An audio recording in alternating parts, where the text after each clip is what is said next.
ഇതിലേക്ക് നമ്മൾ എന്ത് ചെയ്യാൻ അട്ടപ്പാടി കയറാൻ പോകും. അപ്പോൾ അതുകൂടി നമ്മൾ എന്ത് ചെയ്യണം, മുൻനിർത്തിക്കൊണ്ടുള്ള പ്രവർത്തനമായിട്ടാണ് നമ്മൾ ഇനിയുള്ള ഒരു കാലത്ത് പ്ലാൻ ചെയ്യുന്നത്. നേരത്തെ സൂചിപ്പിച്ചത് പോലെ തന്നെ കുട്ടികളെ തരംതിരിച്ചുകൊണ്ട് ഏത് രീതിയിലാണ് കുട്ടികൾക്ക് പിന്തുണ ആവശ്യം. അതോടൊപ്പം സാമൂഹിക സാഹചര്യങ്ങളുണ്ട് സാർ. നമുക്ക് പരിഹരിക്കാൻ പറ്റാത്ത കുറേ വിഷയങ്ങളുണ്ട്. കാരണം ഒരു അകലിയിൽ തന്നെ ഒരു 4 കുട്ടികൾ വരെ നമ്മൾ അന്വേഷിച്ച് പോകുമെന്നത് അമ്മയ്ക്ക് മാനസിക രോഗമാണ്. അമ്മ കുട്ടികളെ ഒരാളെ പോലും കാണിക്കാൻ തയ്യാറാണ്. അങ്ങനെ വരുന്നതിനെ നമുക്ക് എന്ത് ചെയ്യണം, ആ കുട്ടിയുടെ അമ്മയ്ക്കാണ് ചികിത്സ വേണ്ടത്. അതിലൂടെ എന്ത് ചെയ്യുള്ളൂ, ആ പ്രശ്നത്തെ നമുക്ക് പരിഹരിക്കാൻ പറ്റുള്ളൂ. അപ്പൊ ഇങ്ങനെ പോകുന്ന കുറെ പ്രശ്നങ്ങളെ നമുക്ക് പരിഹരിക്കാൻ പറ്റുന്ന ഒരു മാർഗമാണ് ABP. അത് ബഹുമാനപ്പെട്ട കളക്ടറെ നേരിട്ട് എത്തിക്കുന്നതിന് നമുക്ക് ഫെലോ അബ്ദുൽ പ്രസാദുമായി സംസാരിക്കുമ്പോൾ എപ്പോഴും ഞാൻ അബ്ദുൽ പ്രസാദ് സംസാരം തുടങ്ങി അവസാനിക്കാറില്ല. കാരണം വളരെ ചുരുങ്ങിയ സമയം കൊണ്ട് തന്നെ അബ്ദുൽ പ്രസാദ് നമ്മുടെ പ്രശ്നം എന്താണെന്ന് മനസ്സിലാക്കി. അപ്പോൾ ധാരാളം സംശയങ്ങളാണ് പ്രസാദ് എന്നെ കാണുമ്പോഴും വലിയ വണ്ടി കയറി പോകുമ്പോൾ അവിടെ എത്തുന്നത് വരെ ഇതുമായി ബന്ധപ്പെട്ട സംശയങ്ങളും ചർച്ചകളുമാണ്. വലിയ ഇടപെടൽ പ്രസാദ് നടക്കുന്നുണ്ട്. അത് നമുക്ക് ഫലപ്രാപ്തിയിൽ നേരിട്ട് കളക്ടറെ കൂടി ബന്ധപ്പെടുത്തിക്കൊണ്ട് ഒരു കൺവെർജൻസ് കുറച്ചുകൂടി എളുപ്പമാകും. കളക്ടർ നേരിട്ട് ഇടപെടുമ്പോൾ ആ ഒരു തരത്തിലേക്ക് നമുക്ക് അടുത്ത വർഷം കടക്കാം എന്നാണ് ഒന്ന് സൂചിപ്പിക്കാനുള്ളത്. അതുപോലെ തന്നെ നമ്മളെ പിന്നോട്ടടിപ്പിക്കുന്ന ഒരു സാധനം നമ്മളെ സമിതിയുടെ സൂചിപ്പിച്ചത് ഈ പുറത്ത് പഠിക്കുന്ന കുട്ടികളാണ് സാർ നമുക്ക് ഈ പ്രശ്നം ഉണ്ടാക്കുന്നത്.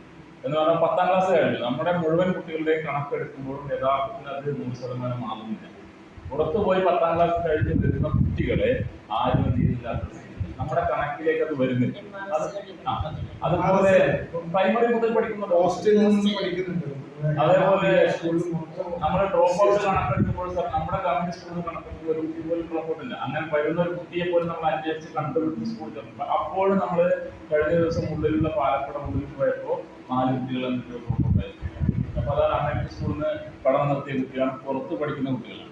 ഈ കുട്ടികൾ കൂടി എന്താണ് ഇതിന്റെ ഭാഗമാകുന്നത്. ഈ കോവിഡ് സമയത്താണ് ഇത് വലിയ മാപ്പ് നോക്കുമ്പോൾ ITDPയുടെ കണക്ക് പ്രകാരം 2000ഓളം കുട്ടികളാണ് അട്ടപ്പാടി പുറത്ത് പഠിക്കുന്നത്. കോവിഡ് കാലത്തും അവരായിരുന്നു. കാരണം നമ്മുടെ സ്കൂളുകളുമായി ബന്ധപ്പെട്ട ആ കുട്ടികളെ കണ്ടെത്തി അവർക്ക് ഓൺലൈൻ ക്ലാസ്സൊക്കെ കൊടുത്തപ്പോഴും ഈ കുട്ടികൾ എന്തായി, അവര് വിദൂരത്തുള്ള കുട്ടികളാണ്. ആ സ്കൂളുകൾ എന്തെങ്കിലും കുട്ടികളെ കണ്ടെത്താനോ അവർക്ക് ആവശ്യമായ സപ്പോർട്ട് ചെയ്യാനോ സാധിക്കും. ഈ ഒരു പ്രശ്നം കൂടി എന്തുണ്ട് ഇവിടെ നിലനിൽക്കുന്നുണ്ട്.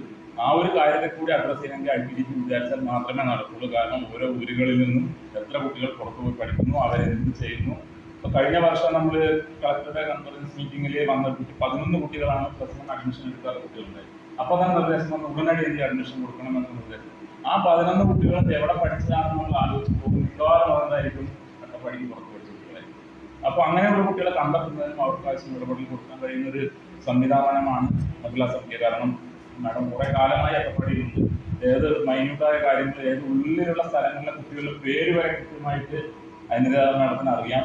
അതുപോലെ നമ്മുടെ അംഗനവാടി ടീച്ചർമാർ ഈ ITDPയുടെ സംവിധാനത്തെക്കാൾ കൂടുതൽ നമുക്ക് ഉപയോഗിക്കാൻ ടീച്ചർമാരൊക്കെ എന്താ പറയുക, കുട്ടികളെ കണ്ടെത്താൻ ഫോൺ വിളിക്കുകയോ ചെയ്യുമ്പോൾ പ്രൊമോട്ടറെ വിളിച്ചാൽ കിട്ടാത്ത നമുക്ക് അവിടുത്തെ മഹിളാ സമിതിക്കാരോടോ അല്ലെങ്കിൽ എന്ത് ചെയ്യാം, അവിടുത്തെ അംഗനവാടി ടീച്ചർമാർ അവരുടെ വീട്ടിലെ സാഹചര്യങ്ങൾ മുഴുവൻ അറിയുന്ന ആൾക്കാരാണ്.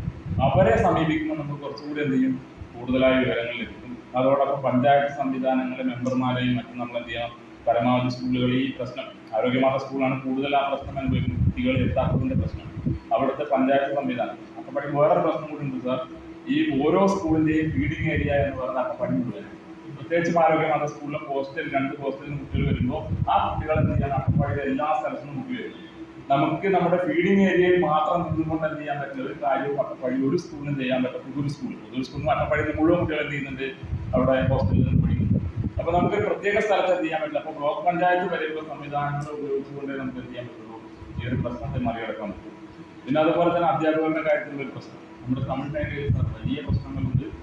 LP വിഭാഗത്തിൽ 3 അധ്യാപകർ, UPയിൽ 4 പേർ, ഹൈസ്കൂളിൽ 7 പേരുമേ PSCക്കാരായിട്ട് നമുക്കുള്ളൂ. ഏകദേശം 45-ലധികമുള്ള വേക്കൻസിയിൽ 11ഓളം പേരെ PSCക്കാരായി തമിഴ് മേഖലയിൽ അട്ടപ്പാടി. അപ്പൊ ആ ഭാഗം മുഴുവനായി ഒഴിഞ്ഞു കിടക്കുന്നു. LP 100%. LPയിൽ അട്ടപ്പാടിക്കാരായ അധ്യാപകർ പുറത്തു നിർത്തിയാണ് ഈ മേഖലയിൽ ഇവിടെ താമസക്കാരായ ആൾക്കാരെ. LP ഫുള്ളാണ്. UPയിൽ പ്രശ്നങ്ങളുണ്ട്. അപ്പോൾ UP പോസ്റ്റിംഗ് ആദ്യഘട്ടത്തിൽ നടത്തുമ്പോൾ തന്നെ മുഴുവൻ ആൾക്കാരെ പോസ്റ്റ് ചെയ്യാനൊരു സംവിധാനം ഒരുക്കുന്നത്. അതുപോലെ ഹൈസ്കൂൾ, ഈ 2 മേഖലയിലാണ് നമുക്ക് എന്തെങ്കിലും ഗവൺമെന്റ് സ്കൂളുകളിൽ ഒഴിവുകൾ നിലനിൽക്കുന്നത്. തമിഴാണ് വലിയ പ്രശ്നത്തിൽ നിൽക്കുന്നത്. അപ്പോൾ ഈ ഒരു കാര്യം കൂടി പരിഹരിക്കുകയാണെങ്കിൽ നമുക്ക് അധ്യാപകരുടെ പ്രശ്നത്തെ നമുക്ക് എന്ത് ചെയ്യാൻ പറ്റും, മറികടക്കാൻ പറ്റുമെന്നാണ് വിചാരിക്കുന്നത്. എന്തായാലും നമുക്കൊരു കൂട്ടായ്മയോടെ മുന്നോട്ട് പോകാം. നമ്മൾ ഈ ഫുൾ A+, പകടി പോലുള്ള സ്കൂൾ എന്താണ് ആ ഒരു അപ്പർ ക്ലാസ് ക്ലാസ്സിനെ നമുക്ക് അഡ്രസ് ചെയ്യാൻ സാധിച്ചില്ല എന്നൊരു പ്രശ്നമാണ്. അതും നമുക്ക് ബുദ്ധിമുട്ട് അല്ലേ സാർ?